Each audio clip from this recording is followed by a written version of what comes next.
नाचनगाव येथे खतांचा अवैध साठा जप्त.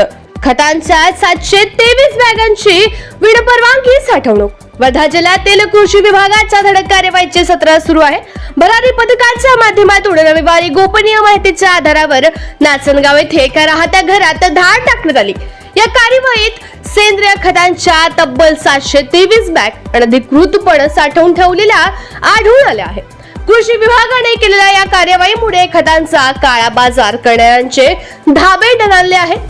देवळी तालुक्यातील नाचनगाव येथील बस स्थानक परिसरातील कृषी सेवा केंद्रांची तपासणी करण्यात आली. सदर खत साठा एनजेपी एग्रो केअर इंझाळा या कृषी सेवा केंद्राच्या असल्याच्या निदर्शनास आले आहे. परंतु खत साठा करण्यासाठी सदर कृषी सेवा केंद्राने परवानगी घेतली नसल्याचे तपासणी पथकास आढळून आले. सदर गोदामात बायो फर्टिलायझर, पीडीएम अशा विविध प्रकारच्या 723 बॅग सापडल्या आहेत. या खतांची अंदाजित किंमत ही 7 लाख रुपये इतकी दिसून येत आहे.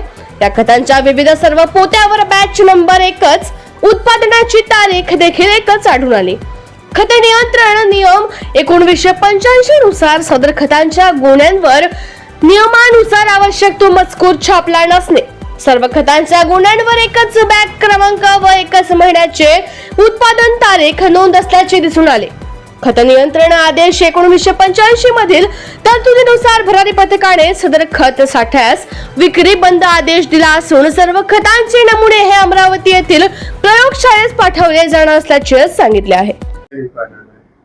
काल दुपारी 3 वाजता मला आमच्या EOPC देवळी यांचा फोन आला की एका निनावी गरीब खताचा पुरवठा केला आहे की ट्रॅक्टर किंवा ट्रॉल्या उतरल्या आहे. तेव्हाच आम्ही भरारी पथक श्री ढोणे, मी स्वतः आणि EOPC हिंगणघाट आणि देवळीचे असे 4-5 लोकांनी जाऊन ती धाड टाकली.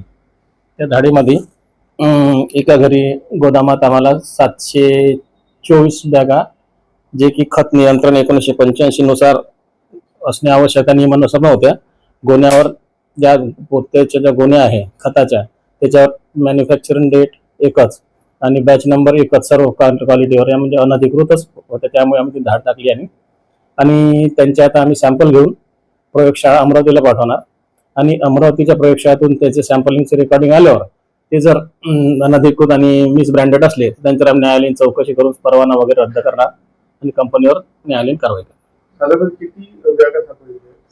साधारणतः म्हणजे वेगवेगळ्या प्रोडक्टच्या होत्या, जसं बायो फर्टिलायझर, ग्रॅन्युलेटेड हे प्रोम, पीडीएम अशा एकूण 723 बॅगा सापडल्या आणि आम्ही त्यांना सील केलं आणि त्यांना स्टॉप सेलचा आदेश दिला.